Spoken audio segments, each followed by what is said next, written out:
Em plena selva. We're talking about a civilization discovered in the middle of a rainforest. Intrigantes remanescentes de uma civilização perdida que dominou um continente por mais de 1000 anos.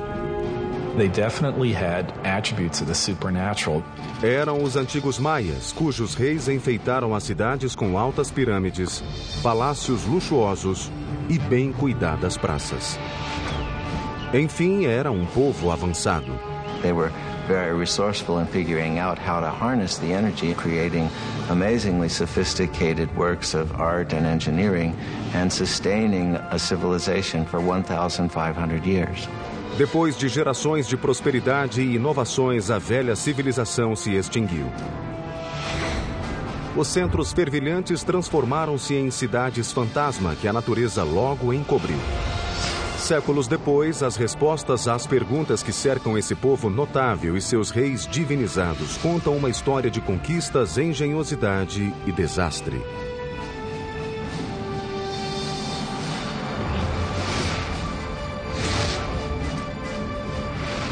Construindo um império. Os Maias. Ano 869 de nossa era, nas selvas da Guatemala.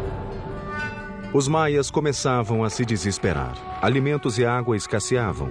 Milhares morriam de inanição. Desnutrição e doenças castigavam a população.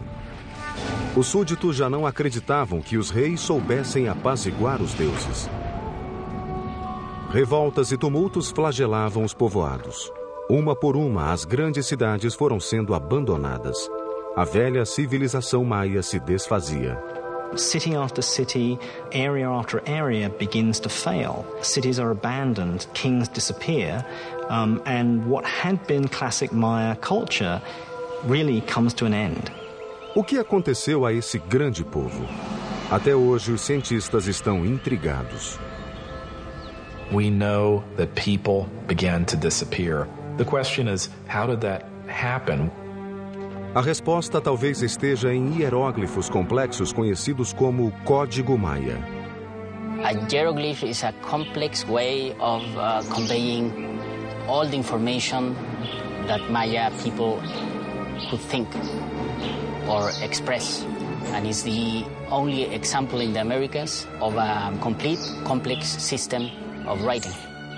Hoje, esses símbolos estranhos revelam uma história brutal de guerras, de reis de imenso poder e de ascensão e queda de um povo misterioso. Hi, I'm Peter Weller, and I'm standing on top of this beautiful temple deep in the rainforest of southern Mexico near the border of Guatemala, and this is the heart of the civilization of the ancient Maya. For years, archaeologists believed that the ancient Maya were peacefully separated into 40 or so independent city-states, each with their own dynasty of kings. For what we could tell, there seemed to be trade, communication, but there didn't seem to be any particular imperial aggression motivated by a thirst for land or power outside of a king's own territory. But in the last half-century, these theories are starting to fly in the face of a different story because hieroglyphs like this one, the remnants of the ancient Maya's advanced writing system, are painting a whole new picture. The touchy-feely 1960s and New Age ideas of a gentle and loving people are being fast replaced by a much more complex reality of city-states, butting heads and bloody clashes. And now we have evidence that brutal battles and human sacrifice were fundamental components of life among the ancient Maya.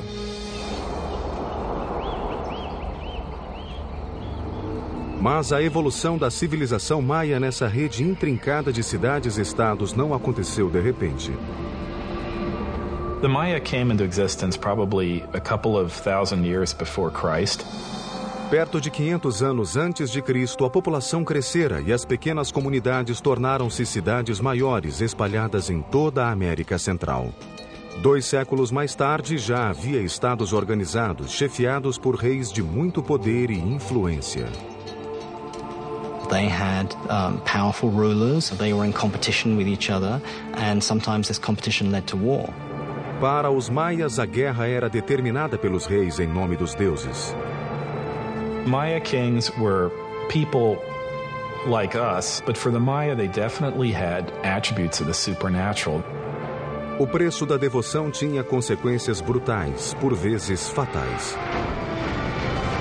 people owed a blood debt to the gods. It wasn't that they didn't regard human life or human blood highly. Quite the contrary. Human blood and human life was the most precious, the most sacred thing that could be offered to the gods in order to repay the blood debt that was incurred at creation. O derrame de sangue e o sacrifício humano eram a chave do poder dos reis. Eles reuniam os aliados e atacavam os vizinhos, tanto para apaziguar os deuses como para continuar soberanos. Unlike Rome, in the case of the Maya, we're not dealing with one empire. Instead, we're dealing with a series of rival kingdoms. Por volta do século III depois de Cristo, a civilização maia florescia. Nenhuma cidade conseguira dominar todas as outras, mas uma delas parecia despontar no horizonte: Tikal.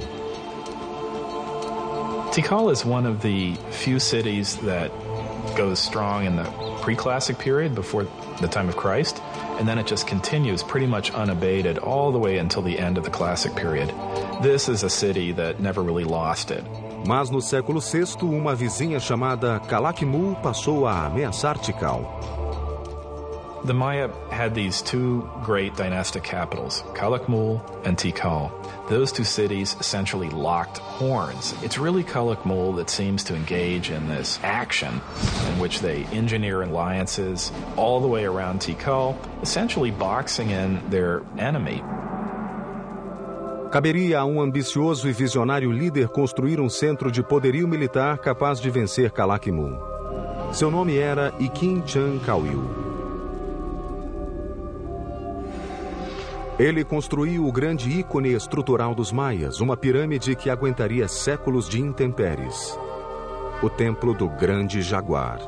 The most valuable monument was one that took a lot of effort. So, a big temple pyramid is an indication of your power, your strength, your prestige. It's a way of drawing people into your city because it shows what an awesome, powerful ruler you are. Construir um ambiente semi-tropical com materiais rudimentares constituía enorme desafio, principalmente quando o objetivo era construir verticalmente. Most of the technology that we associate with big stone constructions were unknown to the Maya. They did not have beasts of burden. They didn't have metal tools. O que os maias tinham era um suprimento quase inesgotável de calcário e excelente mão de obra gratuita. Your labor was one of the things that you were required to give to the king on an annual basis. Blocos de calcário eram tirados da pedreira e depois empurrados, puxados ou carregados à força ao local da obra. They use something that we call the tump line, and this is a rope that would pass around the forehead, and in that they could carry literally at times hundreds of pounds of debris. Pedra a pedra, a pirâmide foi subindo para as nuvens. Andaimes de madeira sustentavam os operários e a própria estrutura. Os canteiros davam forma ao calcário com ferramentas de pedra e marretas de madeira. A parte interna era preenchida com material de refúgio, mas a externa era cuidadosamente tratada e coberta por uma argamassa chamada estuque maia, que pintavam de vermelho. Even though they knew of the wheel, even though they knew of metal, they elected not to make practical use of either of these things. And I think in part it was because in their worldview something was much more valuable if a lot of human labor went into it. Com 45 metros de altura, o Templo do Grande Jaguar parecia emergir das árvores, voltado para o sol poente. Esse ancestral dos arranha-céus chamava a atenção de quem pusesse os pés na grande praça de Tikal como símbolo de poder e redenção. Mas esse milagre da engenharia maia foi só o começo. Em 736, o rei Ikin derrotou seu grande rival, o rei de Calakmul. Depois, em 743 e 744, Ikin atacou e conquistou duas cidades que ainda cercavam Tikal: El Peru, a oeste, e Naranjo, a leste. Finalmente, a teia que ameaçava sufocar Tikal fora rompida. In celebration of this, he builds a whole series of major expansions to the palace, new pyramids. And when we look at Tikal today, in many cases we're looking at the fruits of that success. Talvez ele tenha iniciado a construção da maior estrutura de Tikal, o Templo Quarto. Feito com 190 mil metros cúbicos de pedra, a enorme pirâmide alcançava 65 metros de altura, ou 22 andares. Quase 2 vezes o monumento do Cristo Redentor no Rio. Alteava-se bem acima do denso tapete verde da floresta, oferecendo vista panorâmica da cidade. A discreta distância, outras cidades maias também tentavam alcançar as nuvens. Mas naquele momento, tendo Iquim-Tiancauil como rei, Tikal mantinha certa supremacia entre os maias. Mas não estava sozinha. Longe dali, a cerca de 400 quilômetros, outra dinastia desenvolvia a construção de uma grande acrópole. Nesse lugar, no século VII, surgiu um rei de grande visão que tornaria uma das cidades mais chuvosas da região em meca da arquitetura do Novo Mundo.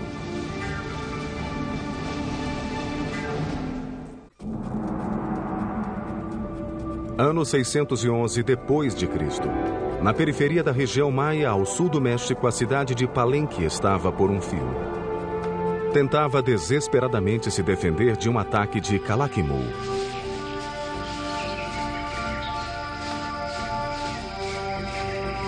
Mas seu exército foi vencido e o rei morreu sem deixar herdeiros.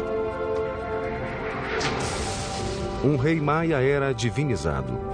Portanto, sua linhagem era essencial para a cidade.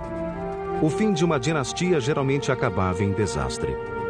Nesse momento crítico, o maior surto de construções da história maia estava prestes a acontecer em Palenque. Mas o rei responsável por isso ficaria esquecido até meados do século XX.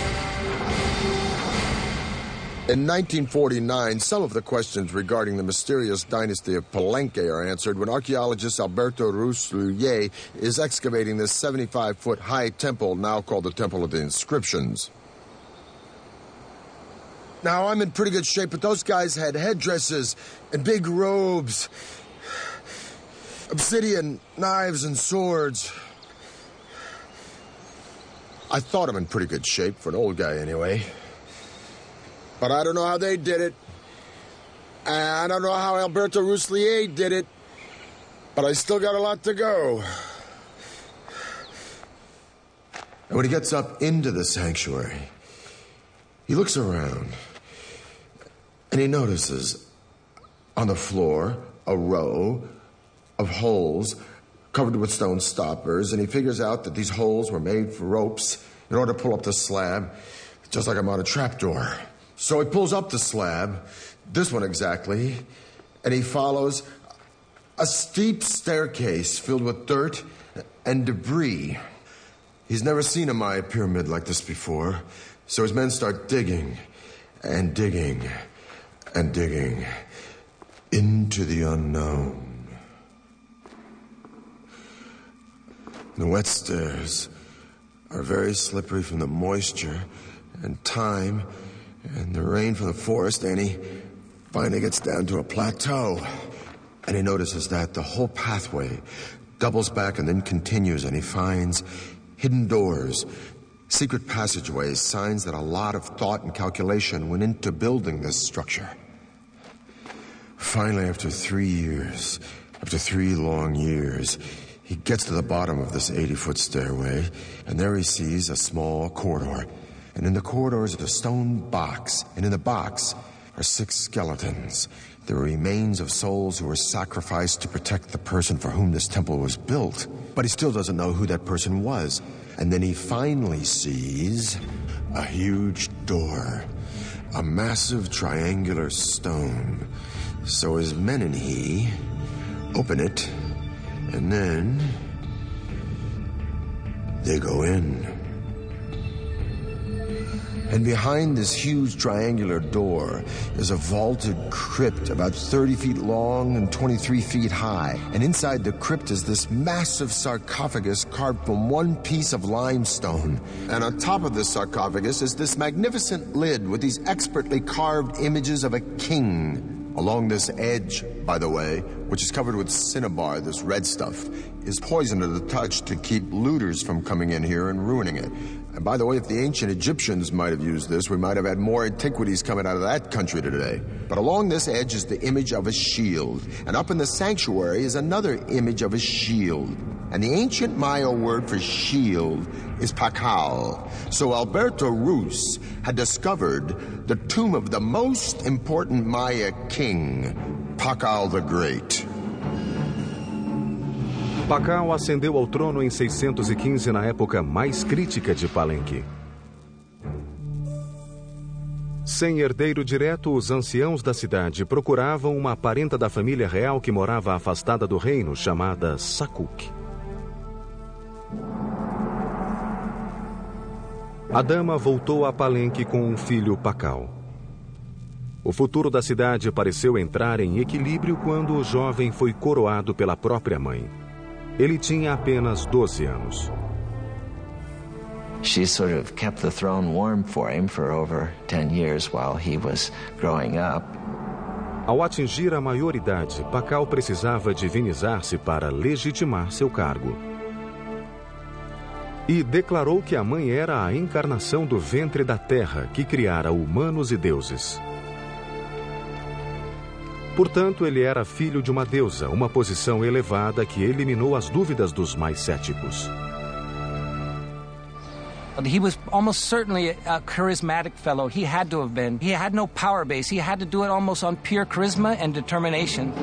As a Johnny-come-lately, as someone who needs to prove himself, he's going to be as splashy as possible. And so he constructs the most gaudy buildings imaginable. He is establishing all sorts of new architectural patterns.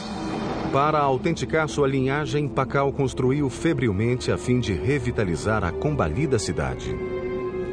Uma das primeiras providências foi renovar e expandir o palácio, uma imponente estrutura situada no coração da Praça Central. Com 6.500 metros quadrados, o palácio tornou-se um labirinto de galerias, câmaras, escadas, pátios e túneis e foi concebido para transmitir majestade e grandiosidade.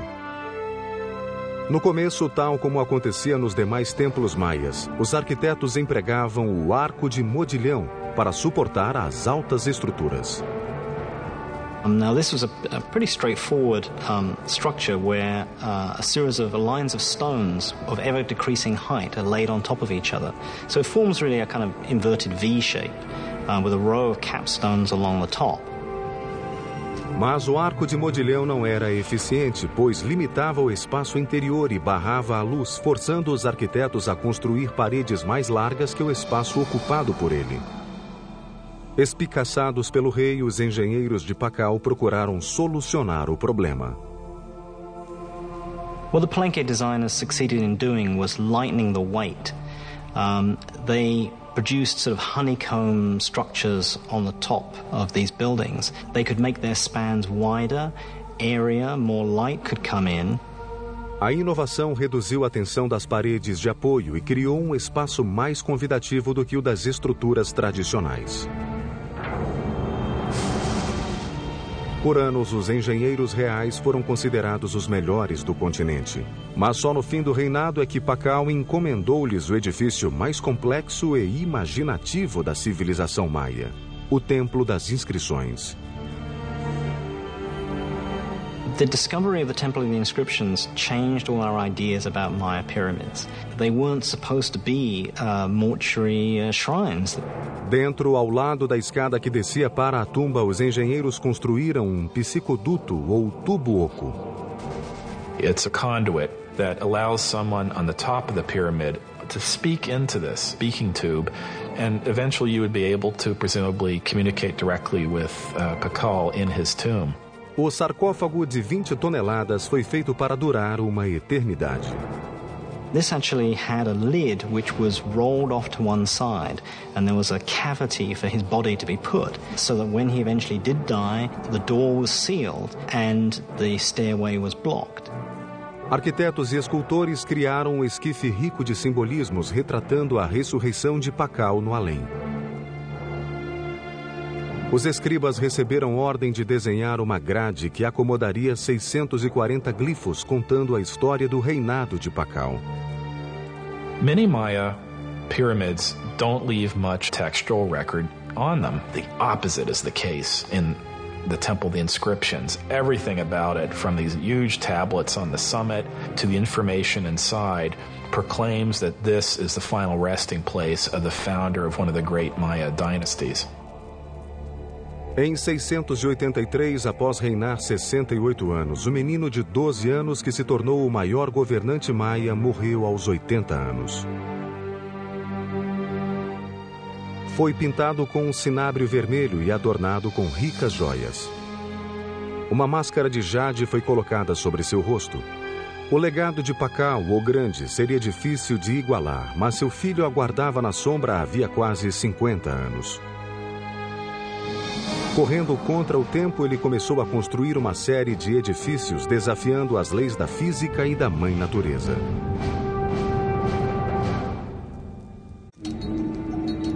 Em 684 depois de Cristo. O poderoso rei Pakal havia enfeitado Palenque como nenhuma capital maia conhecida. Depois de 68 anos de reinado, seu corpo foi enterrado em uma tumba que rivalizava com as dos grandes faraós. Agora cabia ao filho dele cuidar do legado paterno e firmar-se no trono. Seu nome era Kambalan. Pakal was the founder of a dynasty, but his son was a great consolidator. He was someone that was going to make sure that that dynasty would continue. O novo rei de 48 anos lançou-se imediatamente num projeto ambicioso de 3 pirâmides imaginado para perpetuar seu nome. He designed and constructed the Cross Group, one of the most intricate and beautiful groups of ceremonial temples ever constructed in the Maya world. These are his memorial, and they tower above the palace. They look down on the works of his father. And in some ways, I think they represent a statement of individuality, that he himself is going to leave his imprint on the city, just as his father did. Kambalan ordenou aos engenheiros que construíssem 3 complicados edifícios: o Templo da Cruz, o Templo da Cruz Folhada e o Templo do Sol. Os engenheiros de Kambalan dariam um gigantesco salto adiante, usando sofisticados cálculos de geometria, ainda desconhecidos no mundo todo, em que se basearam para criar um sistema numérico. One of the many ways in which the Maya were ahead of their time was in their creation of what we would refer to as zero. With a similar combination of a shell which represented 0 or completion, and then a dot, number 1, and then a 5. By just placing them in different positions, they were able to multiply, and reach incredible numbers. The Greeks and Romans were tremendous engineers, theologians, historians, and so forth, but were very limited by their mathematical system because they didn't have a zero. So here you have the irony that they were able to produce great public works, philosophy, and whatnot, but are really pretty lousy mathematicians compared to the Maya. As observações dos sábios de Kambalan podem ter incluído a descoberta de proporções como as raízes quadradas de retângulos e uma coisa que conhecemos como razão áurea. Algo natural que pode ser visto nos animais, na natureza e no corpo humano na proporção de 1 para 1,618. Measure a person from his head to his belly button, and then from his belly button to his feet, you get a proportion very close to 1 to 1.618, the golden mean. Estudiosos acreditam que essa proporção vem sendo usada nas estruturas há milhares de anos, em lugares como as pirâmides de Gizé, no Egito, e o Pártenon, na Grécia. O Homem de Vitrúvio, de Leonardo, é um estudo dessa proporção. Dizem que a Mona Lisa tem a mesma razão no rosto. Não tendo nada mais que varas e uma corda, os engenheiros de Cambalan puderam medir as raízes quadradas dos retângulos. No Templo da Cruz, essa forma foi usada para marcar os dois grandes pilares da fachada, a largura do portal do meio e as paredes internas. A razão áurea está nas câmaras de trás e na base, cujo lado menor é 1 e o maior é 1,618. Usando quadrados e proporções naturais no Templo da Cruz, o desenho do piso foi ganhando forma e beleza, cheio de geometrias, história mitológica e o legado do próprio rei. Mas nem toda a engenharia de Palenque baseava-se na vida após a morte. Os arquitetos também focalizaram necessidades mais práticas.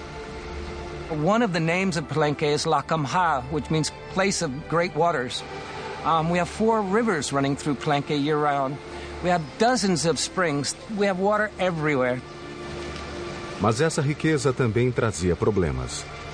Palenque era cercada de altas falésias, fontes naturais e gargantas que modelaram toda a região, deixando não mais que pequenas áreas planas adequadas à construção.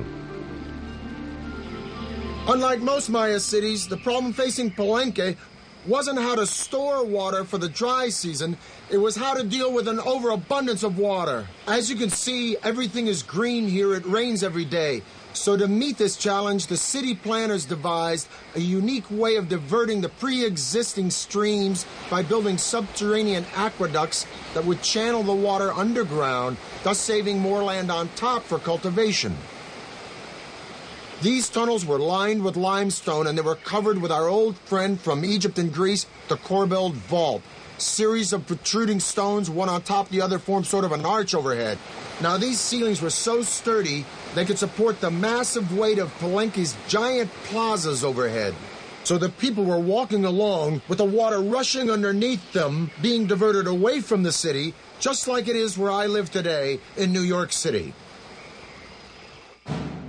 O mais incrível é que há sinais de que os arquitetos talvez tenham descoberto um modo de utilizar a pressão da água. Construíram dutos de água por dentro do terreno acidentado, às vezes até colina acima. Quando se aproximavam dos grandes edifícios, os dutos iam se estreitando gradualmente. Como nas fontes romanas, a água ganhava forte impulso ao correr por dutos cada vez mais estreitos e assim a água corrente chegava aos edifícios. We have beautiful systems of sweat baths and swimming pools and aqueduct. In its day, it would have rivaled any of the Roman aqueduct systems.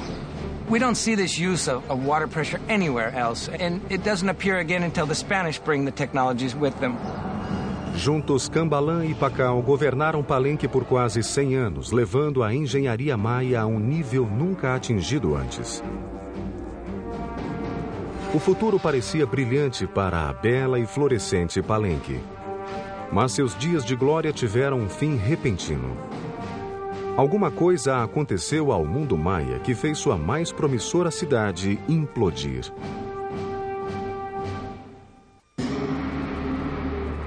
No século VIII, Palenque, Tikal e outros reinos maias expandiam-se por todo o continente. Altas pirâmides, vastas urbanizações e palácios suntuosos alardeavam a glória dos grandes reis.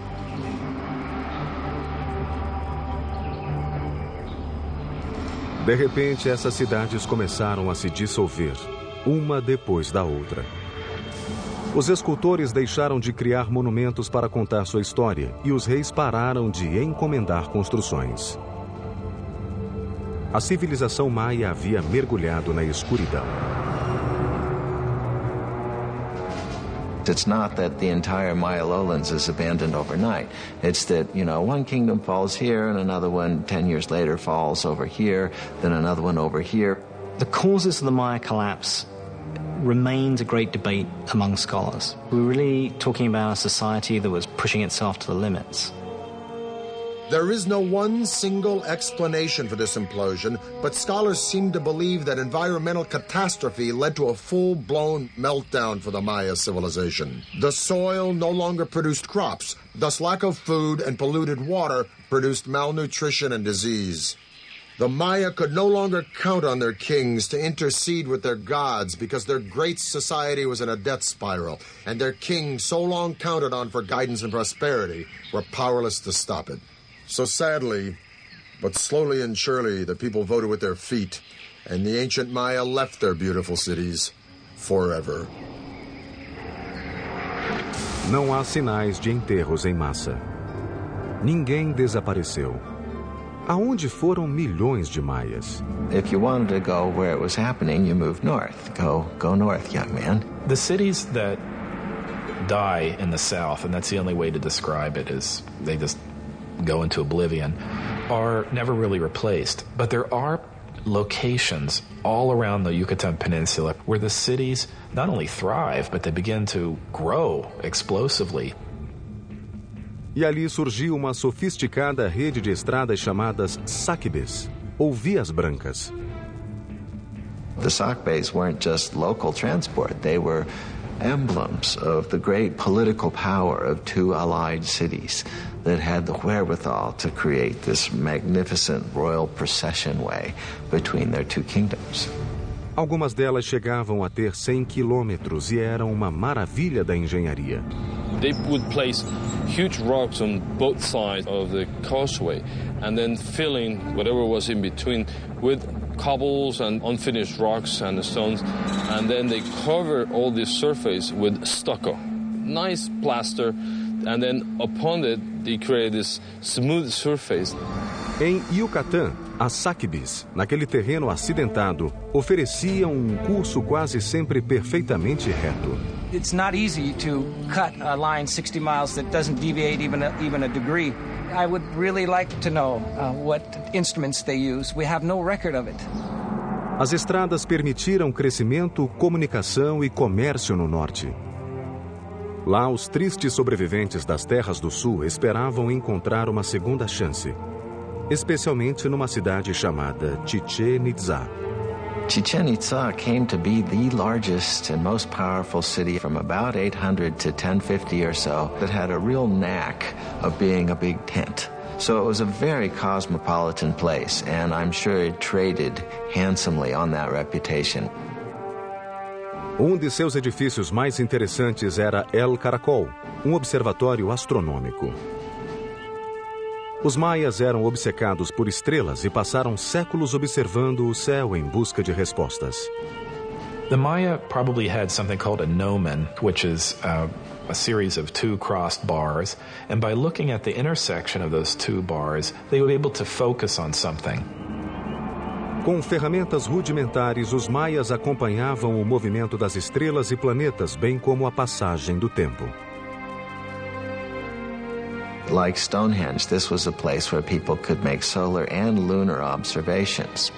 A escada da frente voltava-se 27 graus e meio para noroeste, destoando dos outros prédios, mas em perfeito alinhamento com Vênus em sua posição extrema ao norte. Alinhava-se ainda com corpos celestes e certas ocorrências, como o percurso de Vênus e os solstícios. Na torre mais alta, 3 aberturas existem até hoje. São pequenas, estreitas e irregularmente situadas, mas são perfeitas para observações astronômicas. In the Caracol, we can see in its orientations, in its peculiar displacements, in its odd alignment of buildings, a focus on what Venus was doing at the time. Venus is a kind of variable actor up there in the skies. Sometimes it moves in this direction, sometimes it moves in that direction. The Caracol seems to be about looking at Venus when it's come to the end of a certain kind of motion. Esse engenhoso observatório astronômico permitia aos maias elaborar calendários mais precisos que qualquer outro do mundo antigo. The Maya had 2 calendars, one ritual and then, the solar calendar that is very, very similar to what we use in the Western world. Os maias mediam o ano solar de 365 dias. As revoluções de Vênus e ocorrências de eclipses lunares também eram observadas. Em apenas 200 anos, os maias souberam se recuperar da catastrófica destruição das cidades do sul. Mas agora o norte enfrentaria um inimigo ainda pior, capaz de aniquilar o povo, embora deixasse intactas as cidades. No século IX, as capitais maias desintegraram-se repentina e misteriosamente, pondo fim a uma era de grande prosperidade. Ao renascer no norte, o povo maia tivera a oportunidade de desenvolver a astronomia e a engenharia em escalas sem precedentes. Em Chichén Itzá, sua obsessão pela mecânica celeste deixou marcas permanentes na arquitetura. Mas a pedra angular de Chichén Itzá era El Castillo, o castelo, construído entre o século IX e X. Os 365 degraus indicavam os dias do calendário civil. 52 painéis de cada lado representavam o ciclo maia de 52 anos. E 9 patamares espelhavam o calendário solar de 18 meses. O templo achava-se posicionado de forma a que sombras específicas se formassem 2 vezes ao ano.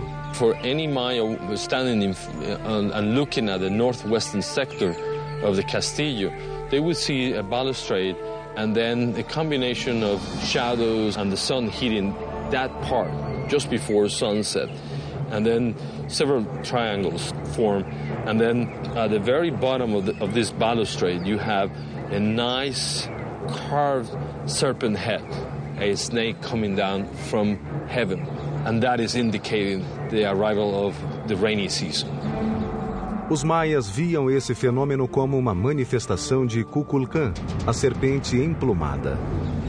The Mayas were able to actually record, the equinox. That day in the year where night and day, last the same. Every year, March 21st, you see the descent of Kukulkan. Em volta de El Castillo, os edifícios cívicos ganharam nova característica: espaços amplos. A praça era grande, com templos, mercados, campo de esportes e colunatas. So the colony hall not only housed the feasting events, but maybe individuals were brought into the plaza. The general public was probably invited, depending on the occasions, to come to the plaza and witness the arrival of these, traders, the merchants.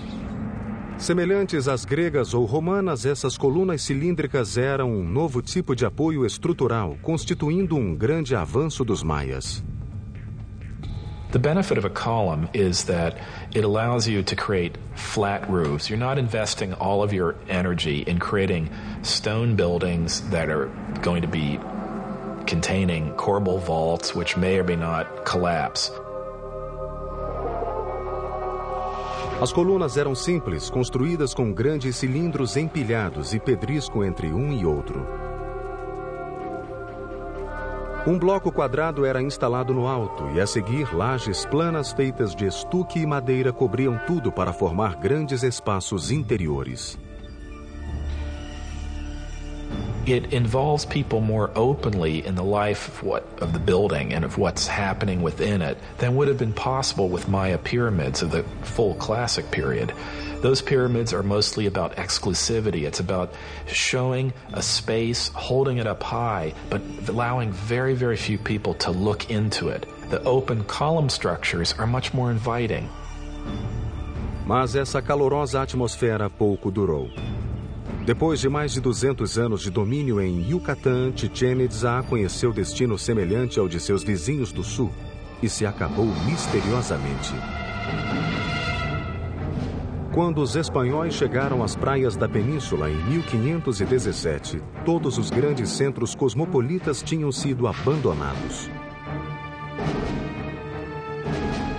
Apesar disso, os remanescentes do povo maia que viviam em pequenas vilas ao longo da costa corajosamente combateram os conquistadores. They proved difficult to conquer because rather than taking a king captive or an emperor, as they did with the Aztec, they had to conquer one village at a time. And once they moved on to the next village, there'd be one behind them that would then begin to rise in revolt. Os bravos guerreiros mataram conquistadores aos milhares, mas suas armas não contiveram inimigo pior: a doença. Within 100 years, 90% of the population of the New World was gone. Os poucos que sobreviveram sofreram nova perseguição. Frei Diego de Landa chegara da Espanha para converter os maias ao cristianismo e impôs-lhes sua religião à força. Diego de Landa was a young idealist who came to the New World trying to save souls, trying to win converts to what he referred to as the one true faith. But the Maya didn't believe that they should instantly and forevermore reject all of their own beliefs. A 12 de julho de 1562, Frei Diego organizou um ato de fé e queimou os textos maias, acreditando que eram ditados pelo diabo. This was the end of thousands of years of accumulated knowledge of Maya civilization, one of the great tragedies in human history. Por um golpe de sorte, 4 volumes sobreviveram ao fogo e ao desgaste do tempo. By the 19th century, some of these books that happened to escape the clutches of these friars and their destructive urges began to make their way into public attention. Hoje, a saga de sua sobrevivência é outro mistério da intrincada história dos maias. The fact that they were able to sustain an urban civilization in the rainforest for 1,500 years through all sorts of logistical and other challenges is one that we should admire and one from which we can stand to learn a great deal. Assim como os maias buscavam respostas na terra olhando os céus, nós as buscamos nos céus olhando a terra. Recentemente, a NASA e a Universidade de New Hampshire vêm usando a tecnologia de sensores remotos para descobrir onde cidades ainda não descobertas podem estar. Montes cobertos de árvores podem, na verdade, ser ruínas de antigas cidades esquecidas e intocadas há séculos. A resposta ao mistério maia talvez esteja debaixo de nossos pés. Maya archaeology is just beginning. There are innumerable cities, innumerable temples, innumerable settlements that we have not been able to study and excavate. I think we're entering a golden age of Maya archaeology, and I can only see in the next century a time in which this will become one of the best understood civilizations of the ancient world. We now know that the Maya were an innovative and creative and majestic people with their own particular taste for violence. But what is the real allure of the Maya? What is this mystique that draws generation after generation the world over to this complex and sophisticated civilization? Is it the architecture with its serene palaces and temples, or the intricacies of hieroglyphs and art in a complex writing system? Or is it the astounding comprehension of astronomy and mathematics with the concept of zero, unparalleled in antiquity? Or is it simply because these remarkable people carved entire cities, not just villages and towns, but magnificent cities, right out of some of the most inhospitable landscape in the entire world? In the rainforest between Honduras and the Yucatan, there are literally hundreds and hundreds of Maya sites that are untouched. In Palenque alone, there are 1,500 buildings that lie unexcavated, including temples larger than that one.